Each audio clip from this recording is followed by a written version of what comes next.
Astaghfirullah. Assalamualaikum warahmatullahi wabarakatuh. Bihamdillah wassalatu wassalamu ala rasulillah wa ala alihi wa sahbihi wa mawalah wa la hawla wa la quwwata illa billahi wa ba'd. Alhamdulillah, segala puja dan puji hanya milik Allah Subhanahu wa ta'ala. Salawat dan salam kita hadiahkan kepada Rasul kita Nabi besar Muhammad sallallahu alaihi wa alihi wasallam. Ma'asyiral muslimin wal muslimat, hadirin dan hadirat rahimani wa rahimakumullah. Malam ini kita akan membahas sebuah pembahasan tentang masalah dosa. Sebagaimana yang sudah kita pahami bahwa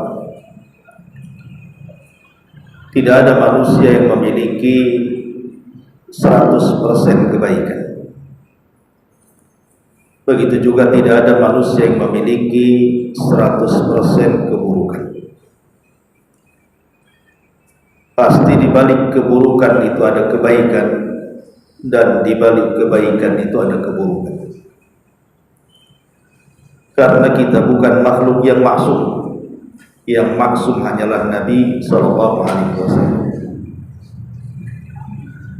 Makanya Nabi sallallahu alaihi wasallam mengatakan, kullu bani Adam khata'u wa khairul khata'ina tawwab. Setiap anak Adam itu pasti terjatuh kepada kesalahan, dan sebaik-baik orang yang melakukan kesalahan adalah orang-orang yang segera bertobat. Dan dosa-dosa yang dilakukan oleh anak Adam ini beragam macam. Ada yang dosa itu sifatnya seperti binatang. Ada yang dosa itu sifatnya seperti syaitan. Ada dosa itu sifatnya merampas, yang merupakan kekhususan Allah Subhanahu wa ta'ala. Contoh saja, dosa yang disebut dengan al-ma'asi al-malakiyah, dosa yang merupakan hak dan kekhususan yang dimiliki Allah Subhanahu wa ta'ala, seperti sombong, merasa tinggi, dan begitu seterusnya. Ini dosa-dosa yang merampas hak yang khusus bagi Allah Subhanahu wa ta'ala. Karena yang berhak sombong itu hanya Allah. Manusia tidak berhak sombong. Yang berhak meninggikan dirinya hanya Allah. Manusia itu dituntut untuk tawadhu. Ataupun ada dosa itu yang bersifat syaitaniyah, seperti hasad. Kita tahu hasad itu penyakit iblis. Ataupun al-ghish, penipuan, itu penyakit iblis. Dan iblis yang menipu Adam sehingga memakan buah larangan, makar, dan yang semacamnya. Atau dosa itu juga sifatnya sabuyah. Sabuyah itu seperti binatang buas, seperti menumpahkan darah, kemudian juga menekan yang lemah, dan begitu seterusnya. Atau seperti binatang ternak yang hanya melampiaskan hawa nafsunya saja. Hidupnya hanya untuk makan, minum, tidur, melampiaskan syahwat, dan tidak ingat ibadah. Jadi dosa itu macam-macam. Ada yang kecil, ada yang besar. Yang besar juga bertingkat-tingkat. Tapi yang ingin saya katakan adalah ulama mengatakan ada umur perkara tu'azzimu biha saghairul ma'asi. Ada perkara-perkara yang bisa mengantarkan dosa-dosa kecil dari maksiat itu menjadi besar dan sulit ditinggalkan. Tentu ada alasannya kenapa orang itu sulit meninggalkan dosa, dan kenapa dosa kecil itu dengan beriringnya waktu menjadi besar. Pertama, al-israr wal muwadhabatu 'alal maksiyat. Karena maksiat itu justru digemari dia. Ketika seseorang melakukan kemaksiatan, kemudian dia merasa lezat dengan maksiatnya dan dilakukan terus-menerus, maka meskipun awalnya dosa itu kecil, tetapi akan menjadi besar. Itulah yang dikatakan oleh Umar bin Khattab radhiyallahu anhu, la saghirata ma'al istimrar. Tidak ada dosa kecil kalau dilakukan besar, dilakukan terus-menerus pasti jadi besar. Ini yang pertama. Kemudian yang kedua, istisgharul maksiat, menganggap remeh dosa. Apalagi sudah membagi-bagi dosa, ini kan dosa kecil saja, belum sampai dosa besar. Justru kita katakan bahwa harusnya jangan sekali-kali kita membagi-bagi dosa, ini kecil, ini besar, tapi hendaklah dia melihat kepada siapa dia berbuat dosa. Sebab kalau sedikit-sedikit membagi, ini kan dosa kecil, ini dosa besar, ini kan belum sampai ke yang besar, maka selamanya dia tidak bisa meninggalkan dosa karena tertipu dengan pembagian. Kemudian yang ketiga, as-sururu bil maksiyat, merasa senang dengan maksiat. Bahkan ada orang yang bermaksiat itu bangga pula dia, bangga sudah melakukan kemaksiatan. Ada orang habis mabuk itu bangga habis sekian botol. Ada orang yang berzina itu bangga saya dapat gadis yang cantik. Ada orang yang habis pukul itu bangga karena merasa kuat. Nauzubillah. Ada orang-orang yang senang dengan maksiat. Kemudian juga yang nomor 5, al-mujaharatu bil maksiat, suka melakukan dosa terang-terangan. Kalau dosa terang-terangan saja dilakukannya, macam mana pula sembunyi-sembunyi? Sementara dosa sembunyi-sembunyi saja luar biasa efeknya, karena pahala dia akan gugur tanpa sadar. Sebagaimana hadis yang ma'ruf, Nabi SAW mengatakan, kullu ummati mu'afat illal mujahir. Semua umatku dimaafkan kecuali orang-orang yang disebut dengan mujahirin. Sahabat bertanya, apa mujahirin itu wahai Rasul? Maka Rasul mengatakan, an ya'mal ar-rajulu bil-laili amalan thumma yusbihu wa qad satarahu Allahu alaihi. Ada orang yang malam hari dia bermaksiat kepada Allah Azza wa Jalla, kemudian dia tiru, Allah tutupi sebenarnya maksiatnya, orang tidak tahu. Tapi tiba-tiba kemudian di pagi hari dia pula menceritakan kepada orang tentang maksiat yang dilakukan di malam hari. Maka orang ini akan susah dimaafkan Allah, karena Allah sudah tutup aibnya, dia bukan sendiri.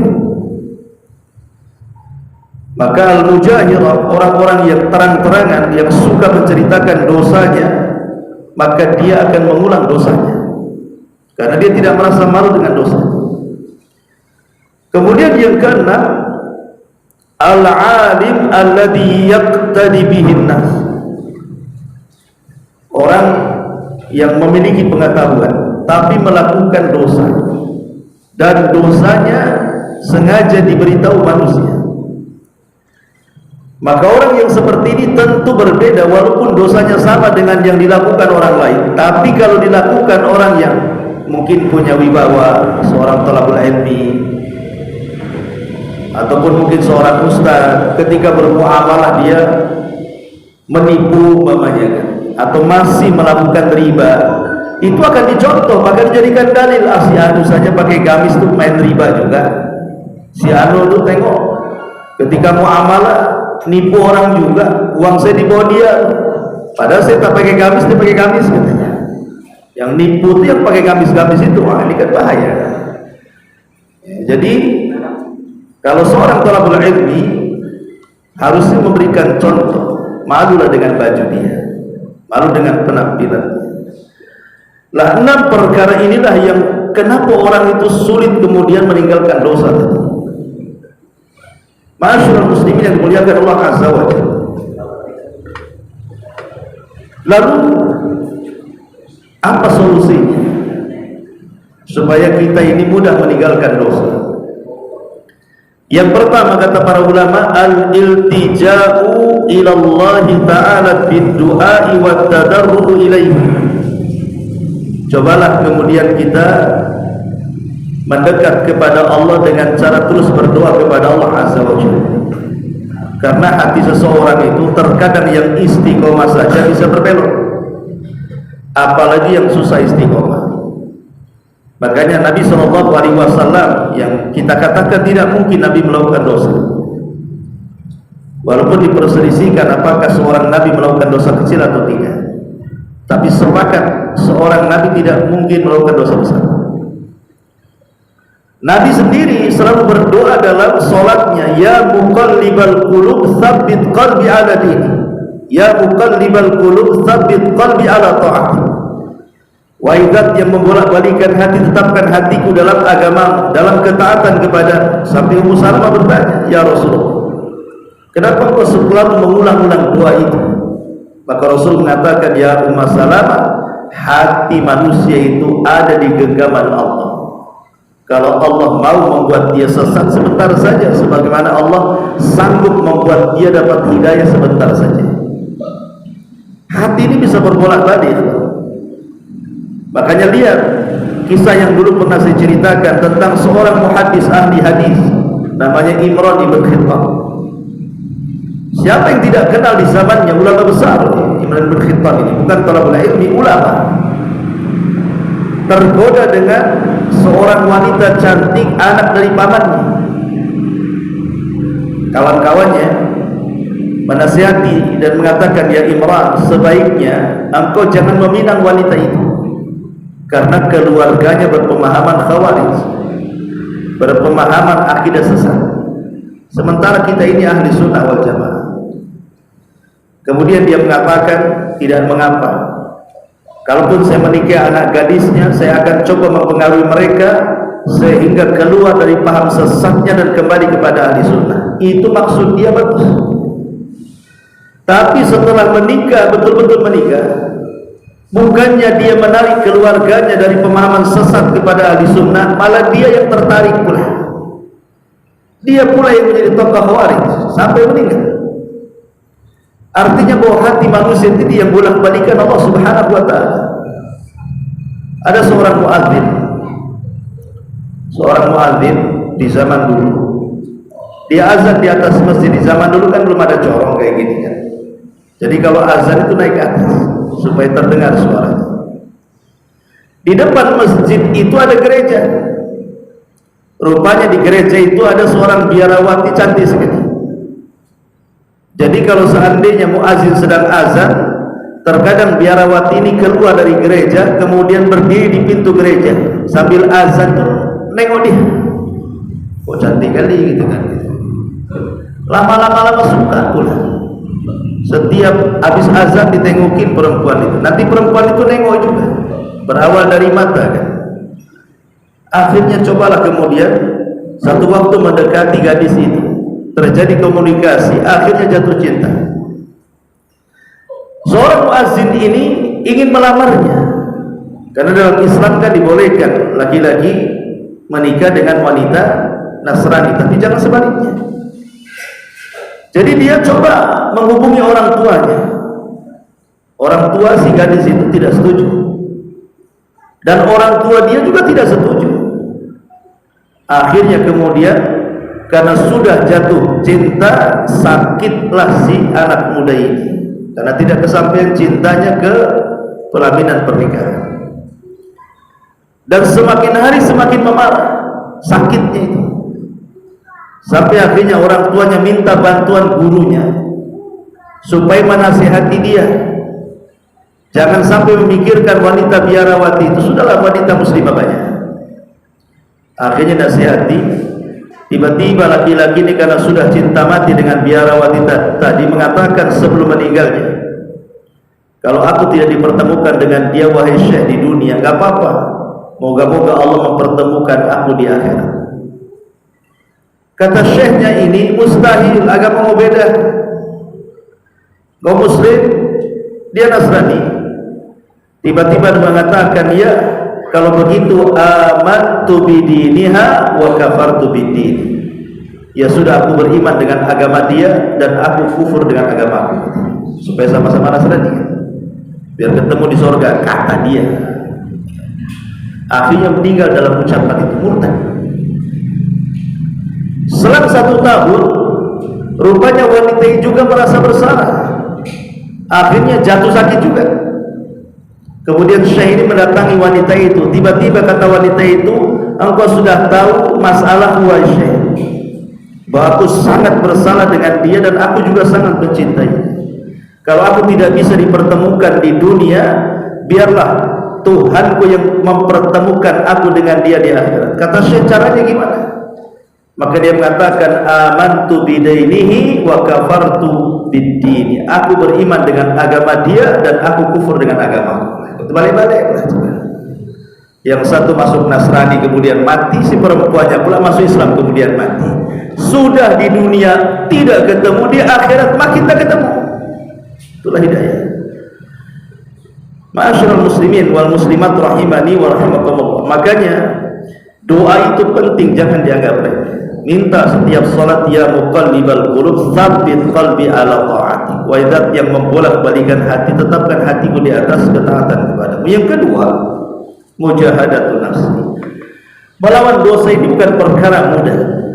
Apalagi dosa itu sudah sering dilakukan dan sudah hobi dilakukan, sehingga untuk menghentikan dosa itu tidak mudah. Karena ada jin yang menurut para ulama disebut jinul asyik. Ada jin namanya al-asyik. Jin al-asyik ini adalah jin yang suka jatuh cinta dengan manusia. Nah, salah satunya jin ini, dia jatuh cinta dengan ahli maksiat, sehingga kalau ahli maksiat ini bertobat, dia tak terima. Dia akan terus menggoda dia, diseret dengan maksiatnya. Lah makanya kemudian karena godaannya berat meninggalkan maksiat itu perlu mujahadatun nafsi. Memang perlu dilawan hawa nafsu ini. Kalau nggak dilawan nggak bisa. Dengan cara apa? Dengan cara tinggalkan bukan hanya dosa, tapi wasilah-wasilah yang mengantarkan kepada dosa itu kalau bisa ditinggalkan.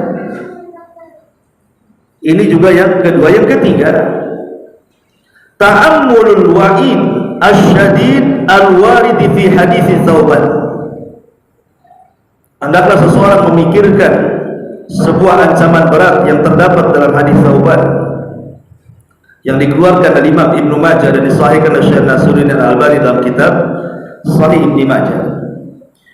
Nabi sallallahu alaihi wasallam bersabda, la a'lamanna aqwaman min ummati ya'tuna yawmal qiyamati bihasanati amthali jibali tihamati bayda fayaj'aluha Allahu haba'an manthura.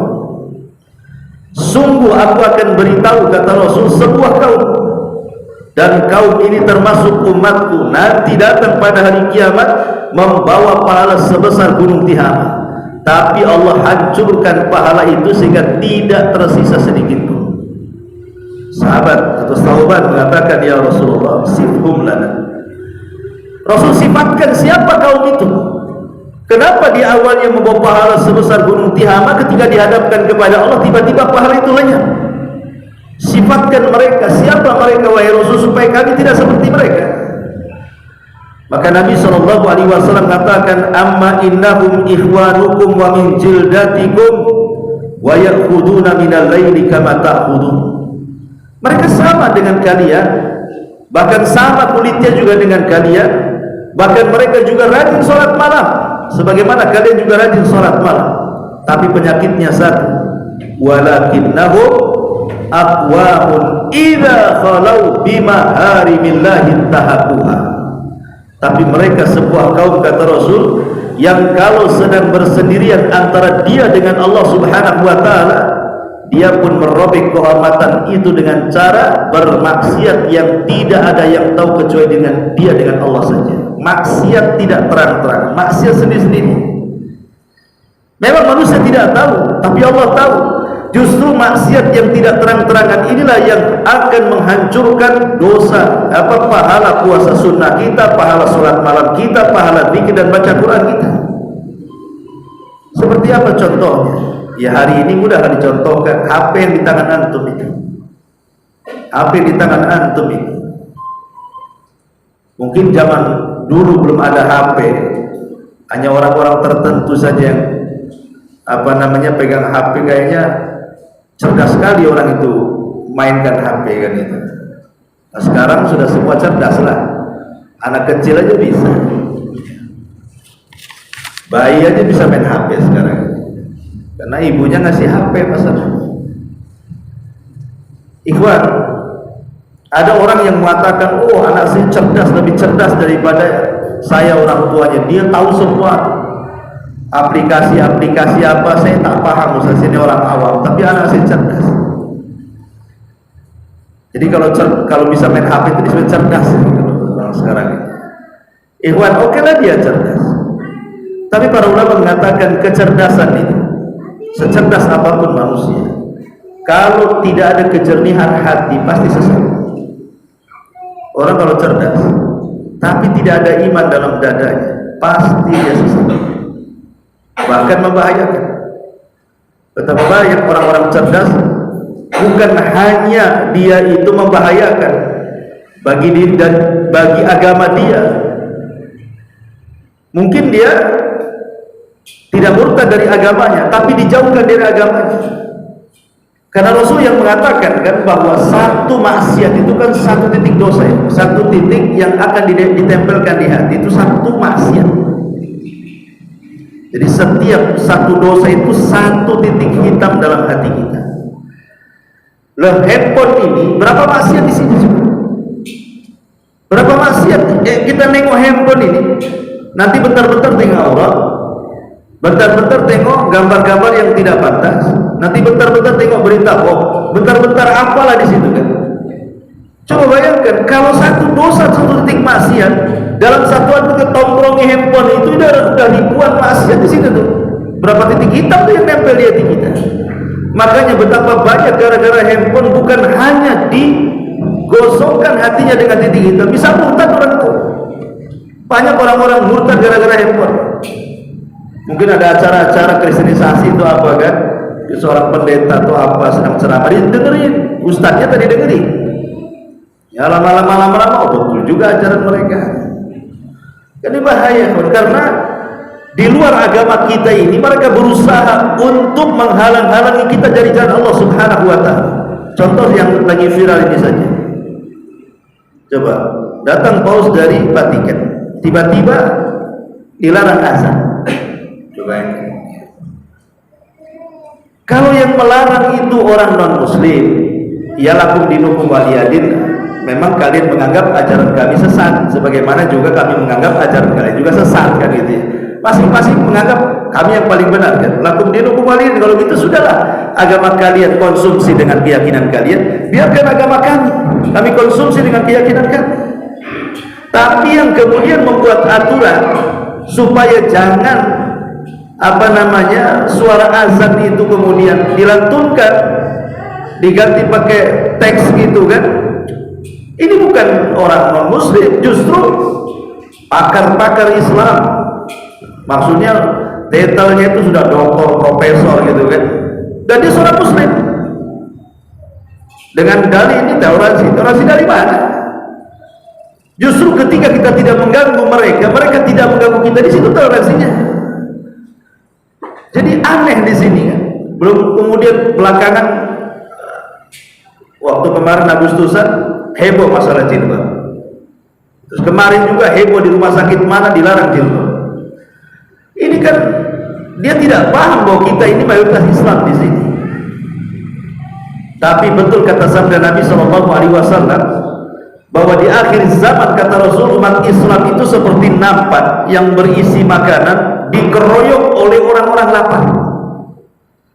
Coba kalau ada orang lapar tengok nampan isi makanan, diserbu tidak? Diserbulah, namanya lapar. Kata Rasul, seperti itulah kaum muslimin di akhir zaman akan diserbu seperti nampan dengan orang-orang yang lapar itu. Lah kaum muslim itu nampannya. Orang-orang yang lapar ini di luar daripada Islam akan menyerbu kaum muslim. Sahabat bertanya, Rasul, amin qillatin nahnu yawma idzin, apakah kami sedikit waktu itu wahai Rasul sehingga kami diserang dari berbagai macam arah? Kata Nabi SAW, katakan, bal antum yawma idzin katsirun, bahkan jumlah kalian jauh lebih banyak dibandingkan musuh kalian. Ya seperti negeri kita lah kan, kita lebih banyak. 90% negara kita ini mayoritas muslim kan, yang non muslim itu 10% anggaplah dari berbagai macam agama.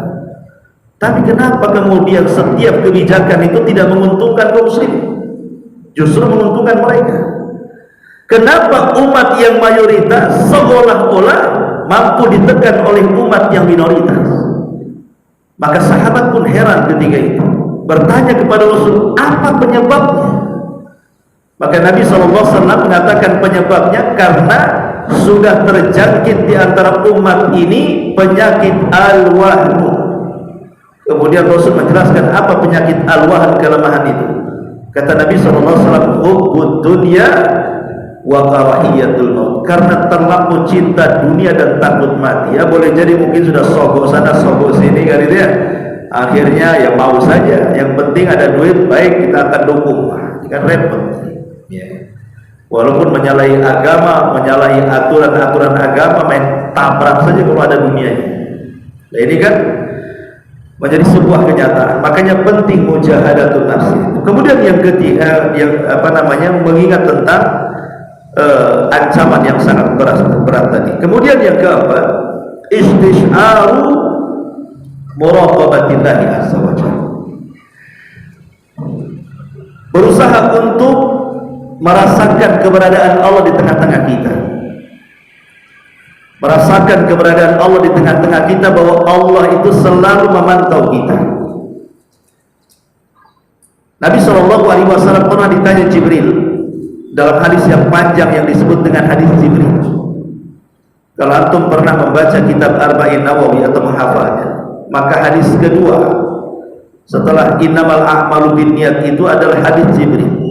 Dan hadis Jibril itu induk semua hadis, sama dengan Al-Fatihah itu induk semua Quran.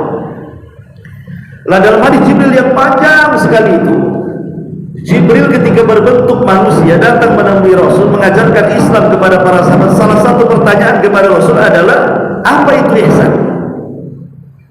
Maka Nabi SAW mengatakan, ihsan itu anta'budallaha ka'annaka tarahu fa in lam takun tarahu fa innahu yaraka. Engkau beribadah kepada Allah seolah-olah engkau melihat Allah, tapi kalau tidak bisa seperti itu, maka yakinilah bahwa Allah senantiasa melihat kita. Artinya tanamkan dalam hati kita, dalam setiap perkara itu, kehadiran Allah di tengah-tengah kita. Karena ada ayat Al-Quran surah An-Nisa ayat 108 ini, Allah mengatakan, yastaghfuna minan nas wa la yastaghfuna minallah wa huwa ma'ahum id yubayyituna ma la yarda minal qawli wa kana Allahu bima ya'maluna muhita. Mereka dapat bersembunyi dari manusia, tapi mereka tidak dapat bersembunyi dari Allah. Mereka, orang-orang yang melakukan maksiat itu, bisa saja mereka bersembunyi dari manusia, tapi apakah mereka bisa bersembunyi dari Allah? Tidak bisa, karena Allah beserta mereka ketika pada satu malam mereka menetapkan keputusan rahasia yang tidak diridhoinya, dan Allah Maha meliputi terhadap apa yang mereka lakukan. Artinya ada orang yang menipu, yang ditipunya tidak tahu. Tapi apakah Allah juga tidak tahu? Dia mustahil. Ada orang yang korupsi, orang tidak tahu, tapi Allah tahu. Ada orang yang bermaksiat sembunyi-sembunyi, Manusia tidak tahu, hanya segelintir orang, tapi Allah tahu. Makanya ketika ada anak muda di zaman Ibrahim ibn Adham, seorang ulama salaf, dia minta dinasihati dan mengatakan, ya imam, saya ini anak muda yang tidak bisa meninggalkan maksiat. Kemudian dia mengatakan, apa amalan-amalan supaya saya ini tetap maksiat tetapi Allah subhanahu wa ta'ala masih mengampuni dosa. Dia tidak mau meninggalkan maksiat, tapi di sisi lain Allah mengampuni dosanya. Maka Ibrahim ibn Adham mengatakan, baik, kau jangan tinggalkan maksiat, tapi ingat 5 perkara. Kalau engkau bisa melakukan 5 perkara itu, tak perlu kau tinggalkan maksiat itu. Maka anak muda ini mengatakan, apa 5 perkara itu wahai imam? Maka dia mengatakan, kalau engkau ingin maksiat, silahkan maksiat di bumi Allah, tapi jangan pernah makan dari rizki yang Allah rizkikan kepadamu. Bisa? Mustahil. Semua yang kita makan rizki Allah, semua yang kita minum rizki Allah, tempat tinggal milik Allah, semua bumi ini milik Allah. Yang kedua, silakan kau maksiat, tapi cari daerah yang Allah tidak bisa melihat. Cari daerah yang tidak bisa melihat. Mungkin mustahil mau maksiat di gua sekalipun Allah tahu. Kemudian yang ketiga, silakan kau maksiat, tapi ketika datang malakul maut, maka engkau ngomong dengan malakul maut, tunggu dulu, jangan kau cabut nyawaku dulu, biar aku tobat dulu. Bisa? Seperti siapa itu Magufron bisa berkomunikasi dengan malaikat gitu ya. Kalau bisa, silakan saja. Kalau seandainya engkau tidak bisa, kau silakan maksiat, tapi cari bumi yang bukan milik Allah. Tak ke planet-planet terserah kan. Tapi bumi itu bukan milik Allah, planet itu bukan milik Allah. Ada planet yang selain milik Allah? Tidak ada. Atau silakan kau maksiat, tapi nanti kalau engkau mati dan pada hari kiamat engkau diseret oleh malaikat Zabaniyatun nar, malaikat yang akan mengkirimmu ke neraka, kau bantah saja Zabaniyatun nar itu. Jangan bawa aku ke neraka, bawa aku ke surga. Bisa aku membantah malaikat Zabaniyah? Kalau bisa silakan maksiat. Maka anak muda ini merenung sesaat, 5-5-nya mustahil wahai syekh. Kalau begitu tinggalkan maksiat. Masyaallah muslimin wal muslimat rahimani wa rahimakumullah. Ini yang keempat, hadirkan Allah dalam kehidupan kita. Kemudian yang kelima, tadhakkarul maut law annahu jaa'a wa huwa fi hali fi'lil ma'siyati wa irtikab adz-dzambi. Cobalah ingat mati. Karena biasanya orang yang diingatkan dengan kematian itu mudah bertobat biasanya. Tapi orang kalau dilupakan dengan kematian, maka lagunya nanti. Kapan lu tobat? Nanti. Makanya kita lihat ini sebagai faedah saja. Kenapa orang-orang kafir yang hidupnya mungkin 20 tahun, 30 tahun kemudian meninggal, tapi kalau di akhirat masuk neraka nggak pernah keluar lagi dari neraka? Padahal maksiat sebentar di dunia, tapi kalau masuk neraka nggak akan keluar lagi. Kenapa? Kayaknya tidak adil. Masa umpamanya ada orang kafir baru balik lah, anggaplah baru balik umur 15 tahun lagi. Mungkin dia baru hidup 5 tahun di dunia, tapi dia kafir, tidak muslim, tiba-tiba mati. Karena mati di atas kekafirannya, maka dia harus masuk neraka. Dan keyakinan kita kaum muslimin, dia tidak akan keluar lagi dari neraka. Masa dosa 5 tahun menjadikan kekal di neraka? Mana keadilan? Harusnya kalau 5 tahun bermaksiat, ya 5 tahun di neraka ketika dikeluarkan lagi. Tapi tidak. Kenapa? Karena Allah Maha tahu bahwa orang-orang kafir yang masuk neraka itu, kalau mereka dikembalikan ke dunia, paling beriman sesaat, nanti kafir lagi. Makanya Allah mengatakan di dalam Al-Quran, "Lau ruddu la'adu liman u'ad." Kalau mereka dikembalikan ke dunia, pasti mereka kafir. Logikanya begini. Kita saja di dunia, ada orang-orang itu yang kalau kita nasihati, kapan kamu taubat? Jawabnya apa? Tunggulah, saya kan masih muda. Nanti kalau sudah usia saya mungkin 50 tahun lah saya akan taubat. Kadang-kadang sebelum sampai 50 tahun udah mati. Oke lah, Allah kabulkan permintaan dia bahwa engkau akan bertobat di usia 50 tahun. Allah kasih itu 50 tahun. Sudah sampai 50 tahun tak tobat-tobat juga kan? Dulu kamu janji kalau 50 tahun usiamu akan tobat, kok kayaknya masih makin tua-tua keladi nampaknya. Artinya apa? Ada orang-orang yang punya keinginan ingin tobat kan, di usia muda yang ketika dia asik-asiknya maksiat, kemudian dia punya keinginan nanti kalau sudah 50 tahun saya akan bertobat, saya pasti akan bertobat. Setelah 50 tahun tobat-tobat juga rupanya. Atau ada orang yang umpamanya dia bermaksiat, tiba-tiba mungkin datang bala kepadanya, entah penyakit, wah waktu sakit dia angan-angannya pengen tobat, sudah sembuh lupa dia maksiat lagi kan.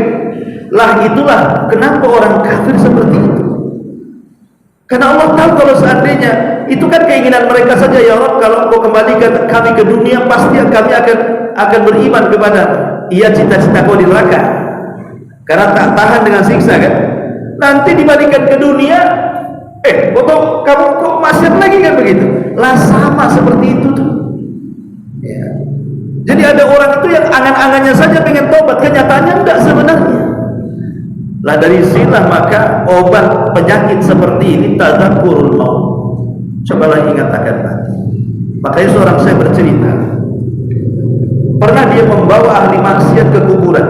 Jadi ingin nasihati ahli maksiat, anak muda yang ahli maksiat, oleh syekh ini dibawa ke kuburan. Kemudian ketika sampai di kuburan saya bertanya, kira-kira kalau engkau mati, kemudian setelah kau mati Allah hidupkan kembali ke dunia, cita-cita apa? Ini Allah wafatkan kamu, habis itu orang-orang menguburkan kamu, tiba-tiba kamu dihidupkan kembali ke dunia, kira-kira cita-cita apa? Dia mengatakan, ya Syekh, saya ingin bertobat. Kalau itu kejadian, saya ingin bertobat katanya. Benar kau ingin bertobat? Iya Syekh. Sekarang engkau jangan melamun seperti itu. Aku kan hanya memberikan ilustrasi kalau kau mati, kemudian kau diadab di kuburan, akhirnya kamu dihidupkan kembali ke dunia, kau akan tobat. Itu kan ilustrasi saja. Sekarang engkau masih hidup di dunia dan kau belum mati, dan kau akan mati kan gitu. Kenapa kau tidak bertobat? Lah terkadang manusia itulah kadang-kadangnya keinginan tobat itu hanya sekedar angan-angan saja. Lah yang menghilangkan angan-angan itulah tadzakurul maut. Cobalah ingat mati dan ingat mati. Kemudian yang nomor 6, tadzakur ma'adallahu li ibadihi shalihin. Ingat juga bahwa kehidupan ini hanya sesaat di dunia. Cobalah ingat apa yang Allah akan janjikan kepada kita kelak di akhirat.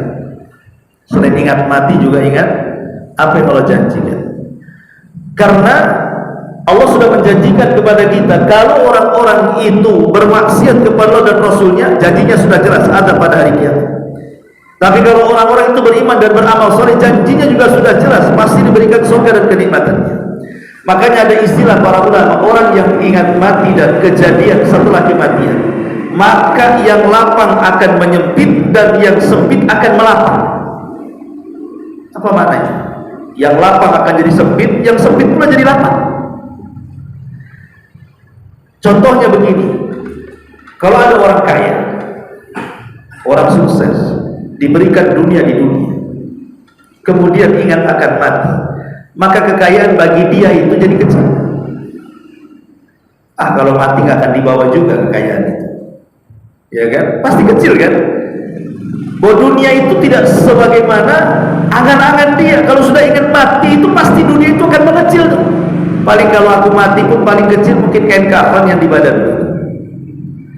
Tapi sebaliknya, terkadang yang sempit jadi luas. Contoh, ada orang miskin ya, ini kebalikan. Ada orang miskin di dunia susah, belangsang, tidak pernah senang. Tapi dia ingat mati, bahwa kematian itu bagi orang yang beriman sudah menanti surga, yang kenikmatannya tidak pernah dilihat mata, didengar telinga, terlintas di otak manusia pun tidak. Maka dia akan lapang. Gak apa-apalah saya susah di dunia, toh nanti juga akan masuk surga. Lapang jadinya kan? Jadi bagi orang kaya, mengingat kematian itu akan mengecil, sehingga dia tidak akan tertipu dengan kekayaannya. Bagi si miskin, kalau ingat mati itu tidak akan sedih dengan kefakirannya. Makanya itulah pentingnya tazakkur al-maut dan juga apa yang Allah siapkan setelah kematian. Kemudian juga luzum taqwa, kata para ulama. Luzum at-taqwa, senantiasa takut kepada Allah Subhanahu wa taala. Umar bin Khattab radhiyallahu anhu pernah bertanya kepada Ubay bin Ka'ab radhiyallahu anhu, "Ya Ubay, saya ingin tanya kepadamu, apa makna takwa itu?" Maka kemudian Ubay bin Ka'ab mengatakan, "Ya Amirul Mukminin, pernah enggak kau berjalan di sebuah jalan yang di jalan itu penuh dengan paku, beling, duri, macam-macam yang membahayakan kaki? Kira-kira wahai Amirul Mukminin, kalau engkau berjalan nemu jalan yang seperti itu, penuh dengan paku, beling, duri dan macam-macam, apa yang kau akan lakukan di situ?" Maka Umar mengatakan, "Pasti aku akan singsingkan pakaianku dan aku akan berhati-hati supaya tidak menginjak satu paku, beling, duri atau apapun yang akan menyakiti kakiku." Maka Ubay bin Ka'ab mengatakan, itulah takwa. Itulah makna takwa. Artinya apa makna takwa? Kok diibaratkan seperti itu? Ya ibaratnya kalau seandainya paku, beling, duri dan yang semacamnya itulah maksiat, keharaman.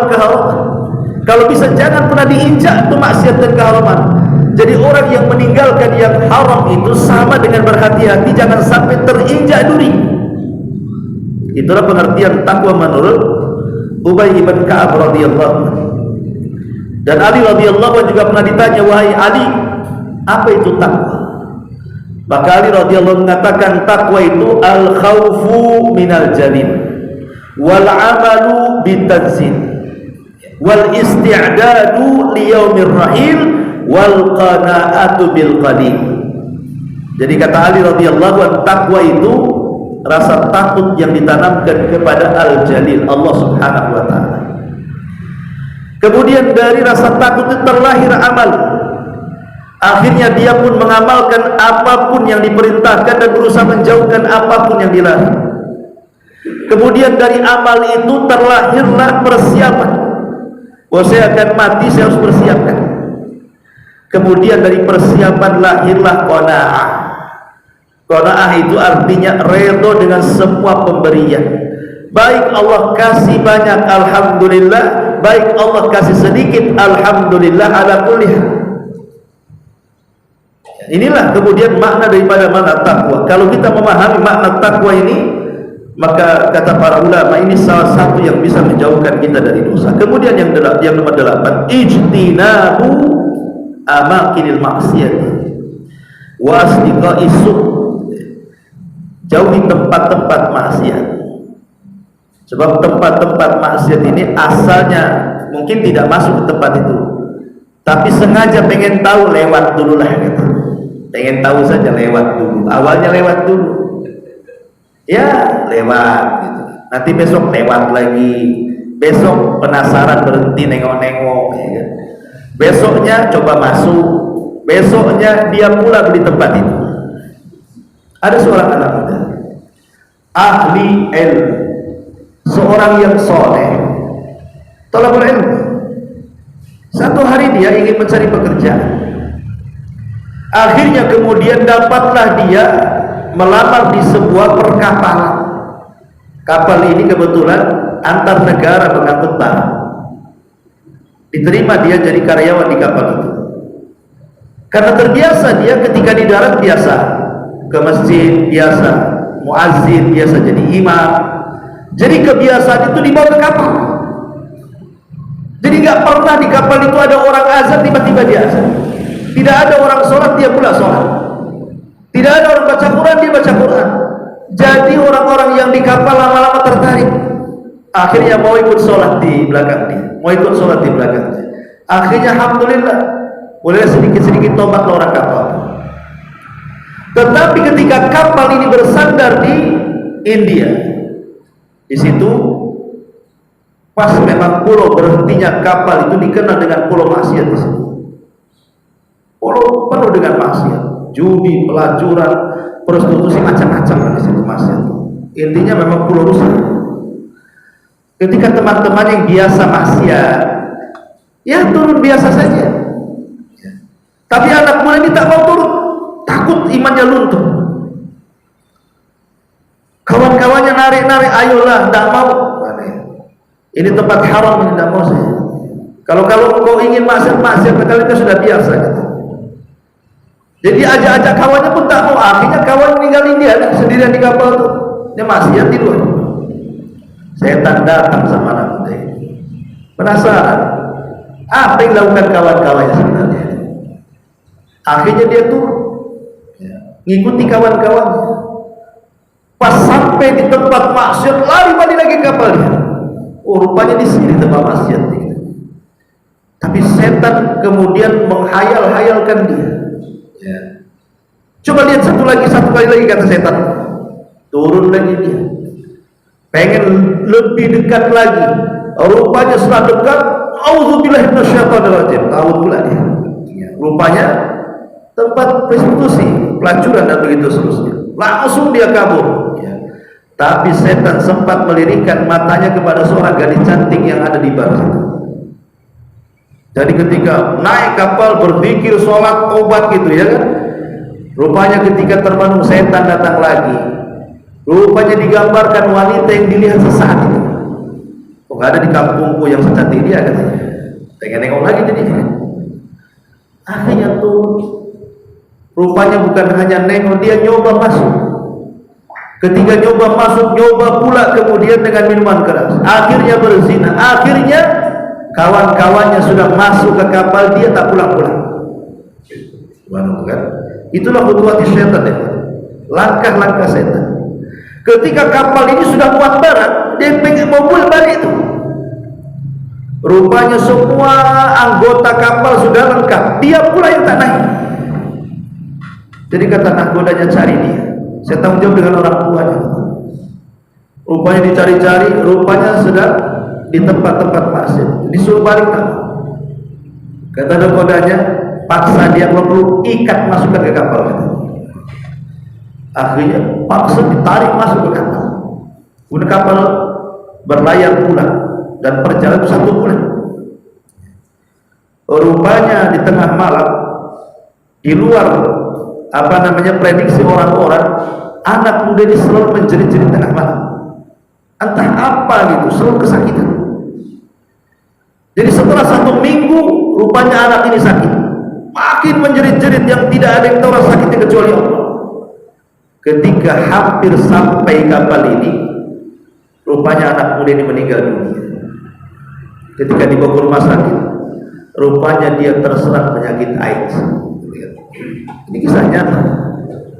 Bayangkan anak soleh, thalabul ilmi, tapi subhanallah, hati manusia itu yang megang Allah, bisa saja berbolak balik. Nah, dari sini pentingnya seseorang itu luzumut taqwa, tetap di atas ketakwaan kepada Allah Subhanahu wa taala.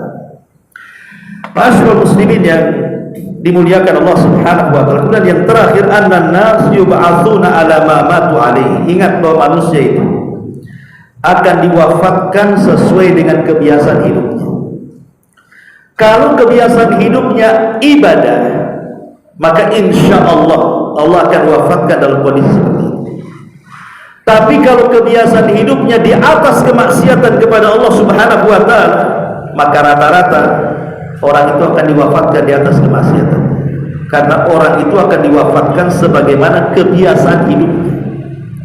Kalau biasa maksiat maka diwafatkan dalam kondisi maksiat. Kalau biasa taat maka insya Allah dia akan diwafatkan di atas ketaatan.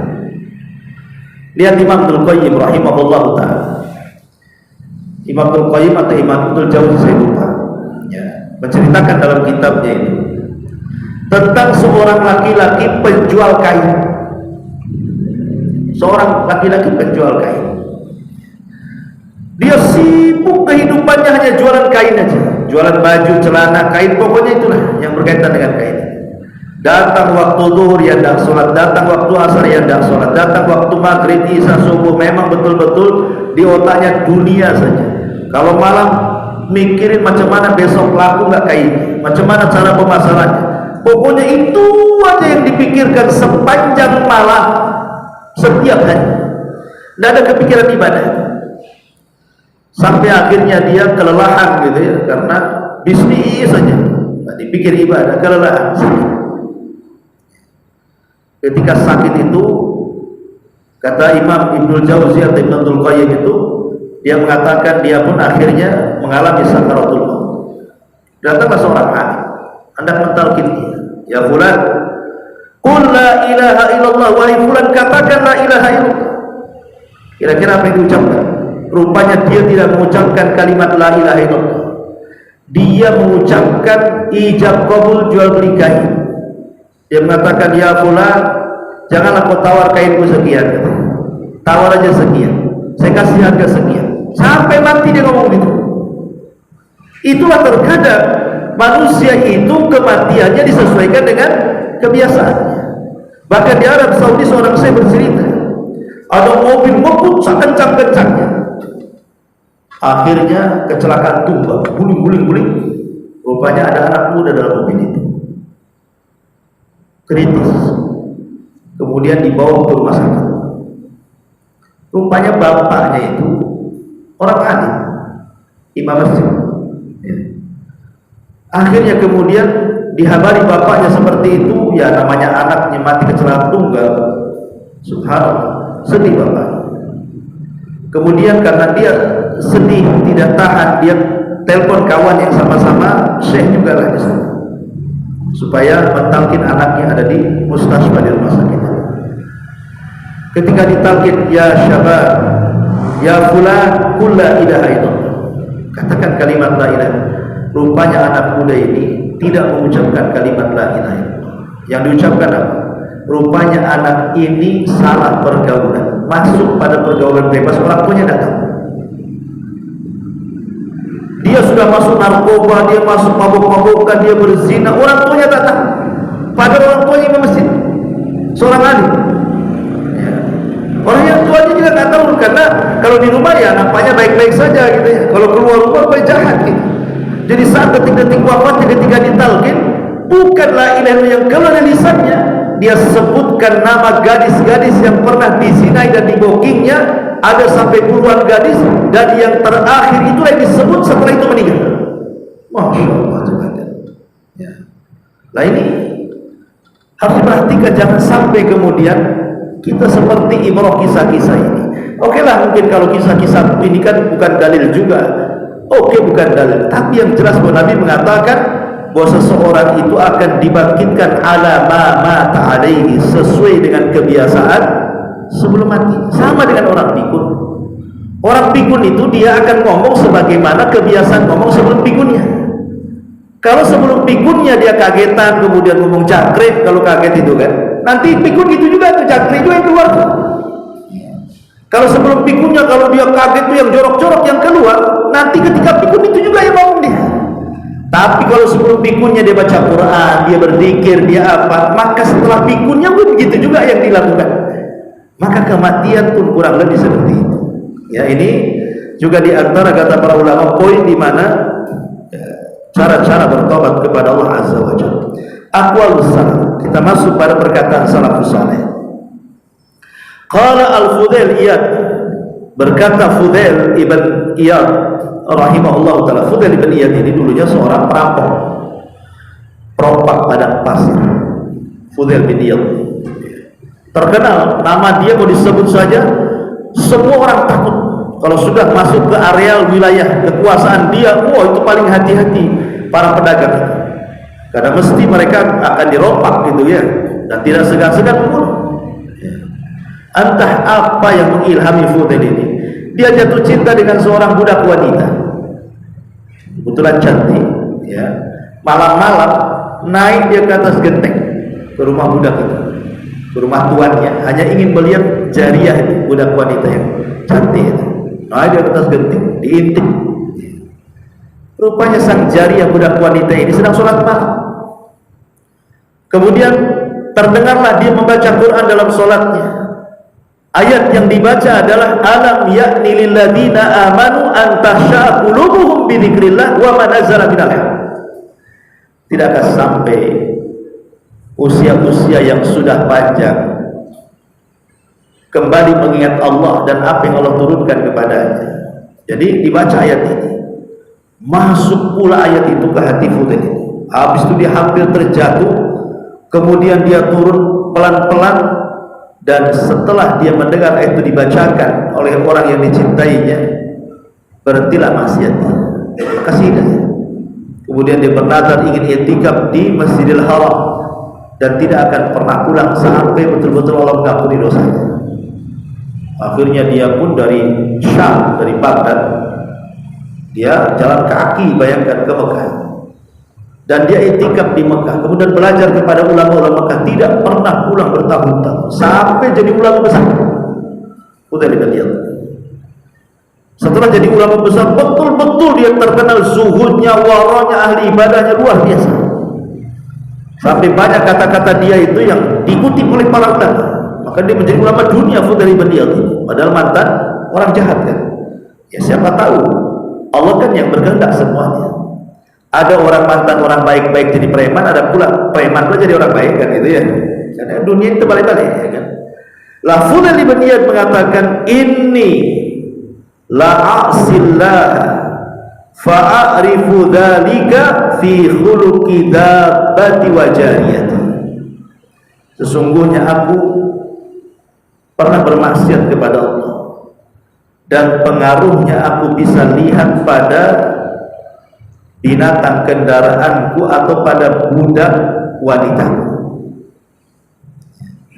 Aku yang bermaksiat, tapi pengaruhnya kepada binatang, pengaruhnya kepada budak yang dibeli. Dari sini kita tahu bahwa maksiat ini punya pengaruh. Bahkan Syekh Abdul Razak Al-Badr hafizahullah ta'ala mengatakan dalam sebuah ceramahnya ketika menjelaskan tentang pengaruh dosa, saya dengar di YouTube. Jadi beliau mengatakan bahwa kalau ada orang mengatakan, katanya kalau orang berbuat dosa itu akan diazab oleh Allah di dunia, saya kok biasa-biasa saja, saya mabok ya biasa, tak ada azab datang sama saya, katanya. Saya berzina ya biasa-biasa saja, alhamdulillah saya sehat, tidak penyakit, katanya. Oh saya narkoba ya biasa-biasa saja, tak ada itu yang si anu tak maksiat putus itu juga tuh katanya. Jadi orang itu jarang nggak pernah ke diskotik, tinggi samuratnya. Saya tak ada samurat, bolak balik ke diskotik. Banyak. Kalau ada orang yang mengatakan seperti itu, kata beliau, ingat pengaruh maksiat itu bukan sekarang, bisa saja 10 tahun yang akan datang, 15 tahun yang akan datang, 20 tahun yang akan datang. Jadi pengaruh dosa itu tidak mesti ketika dia berbuat dosa nampak pengaruhnya, kata beliau. Bisa saja setelah bertahun-tahun baru nampak tuh penyakitnya, baru nampak susahnya, baru nampak kerenya, baru nampak banyak bala yang menimpa dia, banyak masalah. Mungkin ditengok anaknya nakal-nakal, keluarganya berantakan, usahanya gulung tikar, kita datang. Bukan sekarang maksiat sekarang datang, bisa saja 5 tahun, 10 tahun, 15 tahun, 20 tahun yang akan datang. Nah ini bahwa pengaruh dosa itu nanti akan tampak. Ada yang dibayar cash, ada yang diakhirkan di dunia, ada juga yang telah diakhirkan di akhirat. Itu hanya istidrak saja. Nah ini maka ingat bahwa setiap dosa itu ada pengaruhnya, kata Fudail ibn Iyad rahimahullah ta'ala.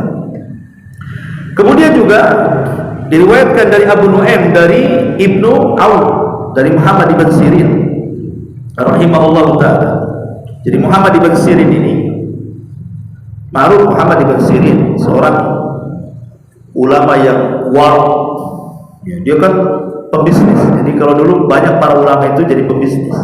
Jadi satu hari Ibn Sirin ini, Muhammad ibn Sirin ini, seorang pembisnis kan biasanya selalu melihat peluang. Seorang pembisnis itu otaknya melihat peluang.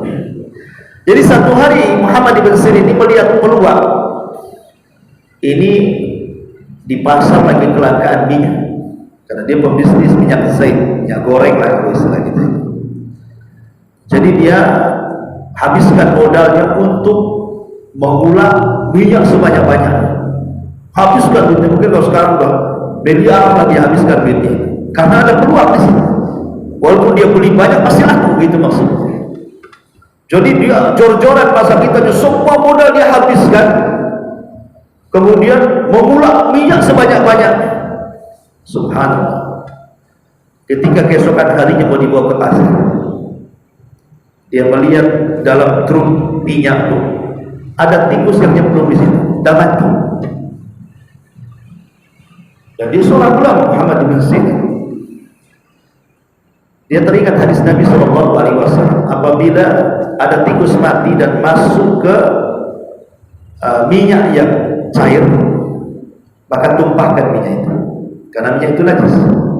Tapi kalau seandainya bangkai tikus itu jatuh ke minyak yang jangan, seperti mentega itu kan tidak cair, maka potong daerah yang kena masih bisa dipakai yang lain. Jadi Muhammad ibn Sirin teringat dengan hadis itu, langsung ditumpahkan itu satu drum minyak sebanyak-banyak itu, ditumpahkan. Akhirnya dia bangkrut gara-gara itu. Kalau antum di posisi Muhammad ibn Sirin, kan tinggal dibuang tikusnya, dibawa ke pasar. Mana ada orang tahu orang pasar bawa minyak itu pernah ada tikusnya? Emang dicium jemaah ini ada bawa tikus nih? Mana tahu? Itu kalau kita tidak pernah waro kan gitu. Bahkan yang nggak ada tikusnya aja dikasih tikus kadang-kadang, bakso tikus. Kadang-kadang kedua ditangkap tikusnya dijadikan bakso. Ya. Jadi Muhammad ibn Sirin dituang tuh, saking waroknya, bayangkan. Akhirnya bangkrut gara-gara itu. Tapi itulah ulama. Ya, mereka takut dosa, walaupun bangkrut daripada dia dosa. Apa kata Muhammad ibn Sirin di sini? Dia mengatakan, "Anna ulamma raqibahu dainun irtamma lidzalika faqala. Inni la a'rifu hadzal ghab bi dzambin asabtuhu mundu 40 sanatan." Jadi satu hari Ibnu Sirin ini pokoknya aneh, pokoknya udah hampir berhari-hari bingung ya. Pokoknya buntu otaknya itu, mau ini salah, mau itu salah gitu ya. Pokoknya bingung aja, berhari-hari, berminggu-minggu. Kemudian dia merenung. Setelah merenung, dia terpikir apa? Saya tahu dulu 40 tahun yang silam saya pernah bermaksiat, dan pengaruhnya baru saya rasakan hari ini. Berarti dosanya yang 40 tahun yang silam itu baru dirasakan setelah 40 tahun. Itu kata Muhammad ibn Sirin, seorang alim. Dia merasakan betapa dosa itu baru terasa setelah lewat bertahun-tahun. Ya, sekarang Anda melakukan dosa enak-enak saja, bahkan dinikmati, bahkan disenangi kan. Tapi nanti Anda itu ada waktunya akan menyesal kalau tidak ditinggalkan dosa itu. Entah 10 tahun yang akan datang, 20 tahun yang akan datang, bahkan mungkin 50 tahun yang akan datang. Jadi pengaruh dosa itu nanti kalaupun tidak dirasakan hari ini. Ini pun yang dirasakan oleh Muhammad ibn Sirin, ya, seorang ulama tabi'in. Ma'asyiral muslimin wal muslimat rahimani wa rahimakumullah. Kemudian juga Imam An-Nawawi rahimahullah telah mengatakan, qala ulama, berkata para ulama, at-taubatu wajibatun min kulli dzambin. Fa in kanatil ma'siyatu bainal 'abdi wa bainallah la tata'allaq bihaqqi adami falaha thalathatu syurutin. Ahaduha an yu'li'a 'anil ma'siyati wa tsani an yandama 'ala fi'liha wa tsalits an ya'zam alla yauda ilaiha abada. Fa in faqada ahadus thalathati lam tasih taubatuh. Kata Imam Nawawi ketika bicara tentang masalah taubat dari dosa, Beliau mengatakan tobat itu wajib atas setiap orang yang melakukan dosa. Kalau maksiatnya itu antara kita dengan hamba yang lain, maka kewajiban kita mengembalikan hak dia.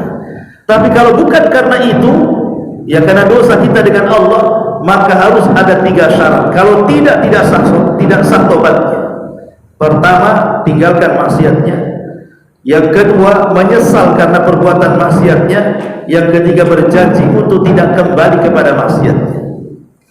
Lihat perkataan Imam Nawawi rahimahullah ta'ala ketika bicara soal syurut at-taubah. Terkadang manusia itu ada kalanya memang berhenti dari maksiat. Tapi berhenti dari maksiat itu bukan karena taubat. Umpamanya pemabuk berhenti dari mabuk. Kenapa kau tak mabuk? Tak ada duit. Berarti kan berhentinya bukan karena bertobat kan? Karena tak ada duit. Kenapa kau lagi malam ini? Aduh, lagi bokeh nih. Malam ini tobat? Bukan, kalau ada berangkat juga. Kan gitu. Ada orang yang memang berhenti dari maksiat itu bukan faktor tobat, ya kan?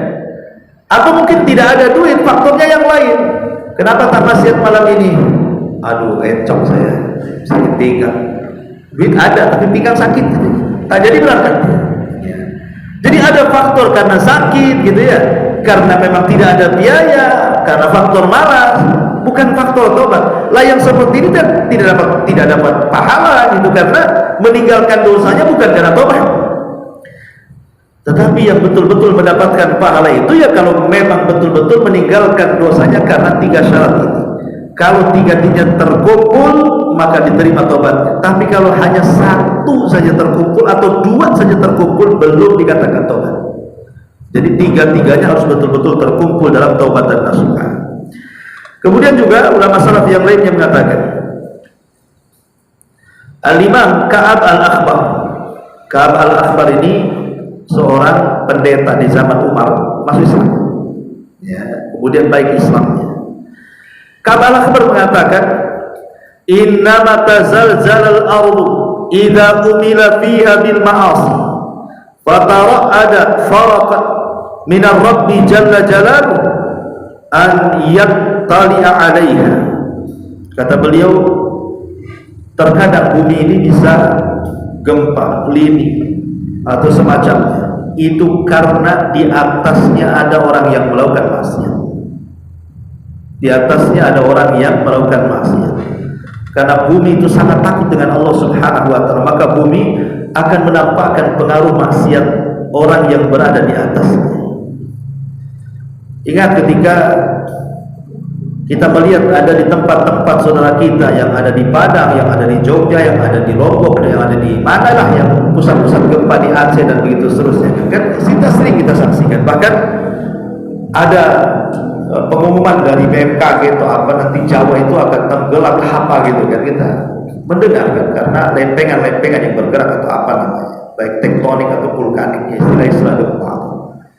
Sebenarnya kalau kita melirik secara syar'inya, kenapa terjadi gempa? Kalau pakar-pakar fisika atau orang-orang cerdas itu ya kan, yang punya alat-alat itu pasti alasannya cuma satu, apa? Bergesernya atau bergeraknya lempengan-lempengan bumi, ya kan? Paling itu saja. Kalau berkaitan dengan gunung ya vulkanik, kalau laut tektonik, kan istilah mereka kan gitu. Kita katakan tidak salah penelitian itu, tapi lempengan-lempengan bumi dan bergerak atau bergesernya lempengan bumi itu kan tidak mungkin dia bergeser dengan sendirinya, tidak mungkin bergerak dengan sendirinya sehingga terjadi gempa. Berarti ada yang menggerakkannya kan? Masa dia bergerak sendiri? Mesti ada yang menggerakkan. Iya, memang sebabnya lempengan itu yang bergerak, tapi sebab itu kan ada yang mendatangkan sebab. Ada musabibnya yang menjadikan lempengan itu bergerak. Yang menggerakkan itu Allah. Kenapa menggerakkan? Maka Allah Subhanahu wa ta'ala berfirman dalam Al-Quran ya, bahwa dhaharal fasadu fil barri wal bahri illa bima kasabat aydin nas, bahwa kerusakan yang terjadi di langit, di daratan dan di lautan itu karena ulah-ulah tangan maksiat hamba Allah, manusia. Jadi sebenarnya kalau kita tarik benangnya, terjadinya gempa, terjadinya tsunami, terjadinya angin puting beliung, banjir di mana-mana, itu karena maksiat sebenarnya. karena maksiat. Coba kalau semua manusia bertakwa dan beriman, apa yang terjadi? Allah yang mengatakan juga dalam Al-Quran, walau anna ahlal qura amanu wattaqaw la fatahna alaihim barakatin minas samai wal ardh. Kalau seandainya penduduk negeri itu beriman dan bertakwa, kami turunkan berkahnya. Gak mungkin ada gempa, gak mungkin ada banjir, gak mungkin ada tsunami kalau sudah berkah. Walakin kadzabu, tapi karena mereka berdusta, fa'akhadnahum, kami pun azab mereka. Jadi sebab utama musibah itu dosa sebenarnya. Ya, itu sebab utamanya dosa. Adapun gerakan-gerakan yang mungkin sebab kecil itu, tapi sebab besarnya karena dosa, makanya Allah murka. Ma'asyiral muslimin yang dimuliakan Allah Azza, ini perkataan dari siapa? Imam Ka'ab al-Ahbar. Ya. Kemudian juga Abdullah bin Mas'ud mengatakan, innal mu'min yara dunubahu ka'annahu qa'idun tahta jabalin yakhafu an yaqa alayhi wa innal fajir yara dunubahu kadubabin marra ala anfi faqala bihi hakadha. Kata Abdullah bin Mas'ud, seorang mukmin itu kalau melihat dosa ibarat dia duduk di samping gunung yang mau meledak. Kira-kira lari atau tidak? Lari lah, kalau enggak ya tertimpalah sama gunung meletus itu. Itu seorang mukmin. Jadi melihat dosa itu seperti melihat gunung yang mau meletus, bukan mendekat, pasti menjauh. Tapi sebaliknya orang fasik, orang fajir, orang jahat melihat dosa seperti lalat yang menempel di hidung, ditepak, terbang sebentar, datang lagi, terbang sebentar, datang lagi. Ibarat kata tobat dengan tomat gitu ya. Kalau tobat ya memang betul-betul tobat. Kalau tobat itu tobat habis itu kumat, nah itulah tobat katanya. Tobat sebentar, kumat lagi, tobat sebentar, kumat lagi. Ah, itulah orang fajir. Memang sebentar dia nyesel, tapi balik lagi. Ya. Sebentar lagi nangis dia, berbuat dosa lagi. Lah itulah orang fajir. Seperti lalat yang mau ditepak, terbang sebentar, datang lagi dia. Ya. Nah, inilah bagaimana permisalan dari Abdullah bin Mas'ud radhiyallahu anhu. Dan yang terakhir perkataan Umar bin Khattab radhiyallahu anhu, dia mengatakan, tushikul qura an takhraba wa hiya amir. Qila wa kaifa takhrab wa hiya amira? Qala idza ala fujjarha abrarha wa sadal qabilatu munafiquha. Kata Umar, hampir-hampir sebuah negeri itu akan roboh padahal negeri itu lagi maju-majunya. Hampir-hampir sebuah negeri itu akan roboh padahal negeri itu lagi di atas puncak kemajuan. Jadi katakan sama Umar, kok bisa negeri akan roboh tapi di satu sisi lagi puncak-puncak kemegahannya, kemakmurannya? Macam mana perkataan ini terbalik-balik wahai Amirul Mukminin?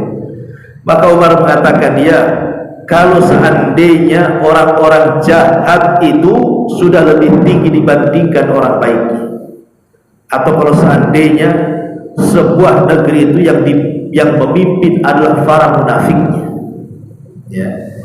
Kalau seandainya yang jahat-jahat itu mulai yang mengatur yang baik-baik, atau para pemimpinnya ada diatur oleh para munafik, sebentar saja tuh. Negeri yang tadinya di atas puncak kejayaannya pasti sebentar lagi akan roboh. Kalau ambisi pemimpin itu hanya dunia, tapi dia menindas rakyatnya, sebentar saja. Ini perkataan Umar bin Khattab radhiyallahu anhu, dan ini semua adalah bicara soal pengaruh dosa.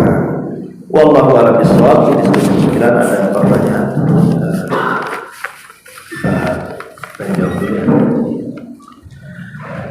Bismillah. Assalamualaikum. Afwan Ustaz, pertanyaan di luar tema. Bagaimana hukumnya jika kita melakukan sholat sebelum iqamah di masjid? Kebetulan tempat tinggal berdekatan dengan masjid, tapi karena sholat fardunya bertepatan dengan jam kerja seperti sholat asar. Pertanyaannya Ustaz, apakah sah sholat yang dilakukan karena salat sebelum selesai iqamah di masjid tersebut? Ya, salat. Salat itu ditentukan dengan waktu, bukan dengan qomat, bukan dengan azan juga. Cuman rata-rata azan pasti melihat waktu. Ya. Sekarang pamannya zuhur jam 12, azan jam 11. Sah salatnya? Tidak sah. azannya belum masuk waktu. Jadi sholat itu ditentukan waktu. Nah dari waktu ini kemudian adalah panggilan sholat disebut dengan azan. Makanya Allah mengatakan innas salata 'alal mu'minina kitaban mauquta, bahwa sholat bagi seorang mukmin itu ada waktu-waktu yang sudah ditentukan.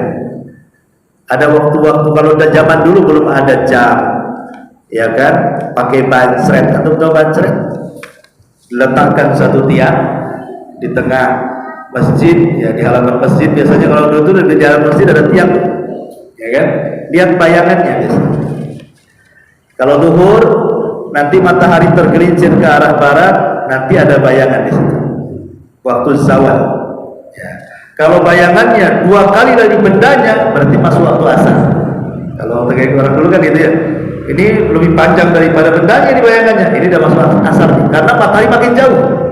Otomatis kan bayangannya masih makin panjang kan. 2 kali daripada bendanya. Nah itu masuk waktu asar. Ya. Nanti ketika maghrib lihat safar. Ya. Orang dulu begitu. Orang dulu. Tapi orang sekarang kalau dikasih bancret bingung deh. Masuk waktu nggak? Bingung deh. Karena nggak pernah belajar. Ya kan. Jadi akhirnya apa? Patokannya ke azan jadinya. Jadi ingat bahwa waktu masuk sholat itu bukan dari azan atau qomat, tapi dari waktu masuk. Dari waktu masuk, ya kan? Ya, tapi umumnya alhamdulillah negeri kita ini kan memang pemerintah kita mengatur jadwal sholat. Ya, ikut pemerintah. Kalau sudah azan berarti sudah masuk. Nah, kadang-kadang ada yang komatnya cepat, ada yang komatnya lambat kan itu ya. Ya kalau seandainya di tempat kerja, kalau tidak bisa ke masjid ya seharusnya bagi laki-laki ya kalau bisa ke masjid ya. Anggaplah dia tidak ke masjid atau di rumah gitu ya. Maka kalaupun sudah azan maka sudah masuk waktu sholat. Walaupun belum qomat. Wallahu a'lam. Kecuali di masjid. Kalau di masjid itu qomat lah. Kan qomat itu kan nunggu imam. Masa untuk sholat sendiri atau qomat? Ditertawakan orang. Baik, bismillah. Afwan Ustaz bertanya di luar tema lagi. Oh sama itu. Sama berarti yang pekan lalu kan? Oh. Tadi masih lagi. Masih lagi. Ya, Masya Allah. Ya jawabannya juga sama. Iya. Wallahu a'lam. Subhanallah bihamdika, asyhadu an la ilaha illa anta, astaghfiruka wa atubu ilaik.